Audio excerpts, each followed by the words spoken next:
अस्सलाम वालेकुम दोस्तों। ये ਜਿਹੜੀ ਮੋਟਰ ਨੇ 1500 ਵਾਟ ਦੀ BLDC ਮੋਟਰ ਨੇ, ਠੀਕ ਹੈ। ਇਹ ਸਿਰਫ DC ਨੇ, ਅਸਾਂ ਤੁਸੀਂ ਸੋਲਰ ਤੇ ਵੀ ਚਲਾ ਸਕਦੇ ਹੋ। ਸਿਰਫ ਸੋਲਰ ਤੇ ਕਮ ਪੈਨਲ ਤੇ ਵੀ ਚਲਾ ਸਕਦੇ ਹੋ, ज़्यादा पैनल ਦੀ ਵੀ ਚਲਾ ਸਕਦੇ ਹੋ। ਇਸਨੇ ਵੋਲਟੇਜ ਜਿਹੜੇ ਨੇ ਉਹ 110 ਤੋਂ 220 ਨੇ, ਠੀਕ ਹੈ। 110 ਤੋਂ 220 ਦਾ ਮਤਲਬ ਇਹ ਹੈ ਕਿ ਤੁਸਾਂ ਇਸਾਂ 110 ਘੱਟ ਤੋਂ ਘੱਟ 110 ਵੋਲਟੇਜ, ज़्यादा ਤੋਂ ज़्यादा 220। पर फायदे च ये गल थोड़ी अगर तुसी इसा 110 तो गिन के 220 ने दरमियान चलाओ, ठीक है।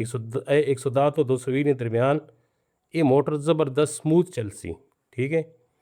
मिसाल के तौर पर अगर तुसी इसा कम सोलर लाओ ना, 3 सोलर पैनल ला दो तो फिर इसका उतना प्रैशर ना हो सी। जड़ा इसका प्रैशर बनना, जड़ा इसका हक है, इन्हू तुसी अगर 3 पैनल तो चला सो, दो तो चला सो, पानी तो दे सी पर पानी का प्रैशर ना हो सी। अगर जे तुसी सा 4 प्लेटा लै सो, इंशाल्लाह बेहतरीन रिजल्ट हो सी। इहदा जिहड़ा प्रैशर है ना जी 17 मीटर तो ये 200 लीटर पानी दे सी पर मिनट। और अगर असां तुसी लै सो ना 10-11 मीटर ते लै सो, फिर ये तुसां दे सी 230 लीटर पानी पर मिनट।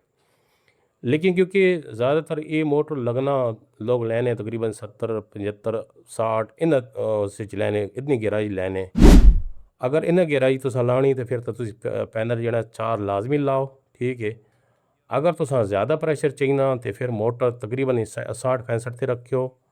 अगर प्रैशर का मसला कोई नहीं, फिर तुसी 120-150 भी ला सकते हो, लेकिन 150 लै सो फिर इसका प्रैशर घट हो सी, भावें तुसी प्लेटा 6 लाओ, ठीक है। फिर प्लेटा का कुछ नहीं बनना।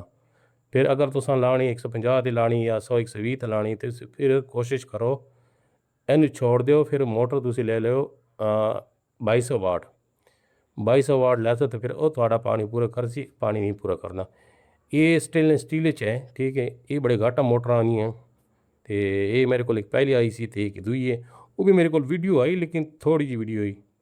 वो साहब ने कहा जी तुसी ज़रा उसने वीडियो मां भेज दो, पर उन्होंने वीडियो मेरा बनाई नहीं, या इंसान के पता भूल गए हों। तो अगर वो वीडियो मेरे को आ गई इंशाल्लाह तो वो भी तुसा मैं अपलोड करके चैनल पर तुसा दे दसा। ये जी तार 110-76, ठीक है। 110-76 भी ला सकने, 162-76 भी ला सकने।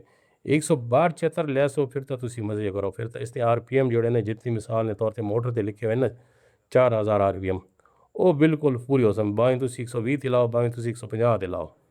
लेकिन ताड़ी अगर तार हल्की ना, तुसी बेशक 50 फुट ते लाओ, ताड़े RPM जोड़े ना वो कभी पूरी नहीं होनी, क्योंकि इसमें एम्पेयर ज़्यादा होने। DC जो एम्पेयर होने ना वो थोड़ी ज़्यादा होने।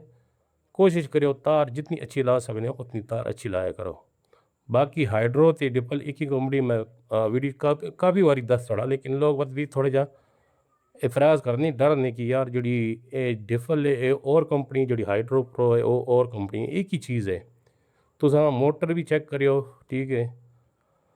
स्पेसिफिकेशन जिते लिखा वो भी चेक करियो, तो जो कंट्रोलर है वो भी चेक करियो, सेम कंट्रोलर होना। बाकी उम्मीद करन तुसा वीडियो पसंद आई उसी। अगर वीडियो पसंद आई तो लाइक करियो, कमेंट करियो और चैनल ने भी सब्सक्राइब कर दियो।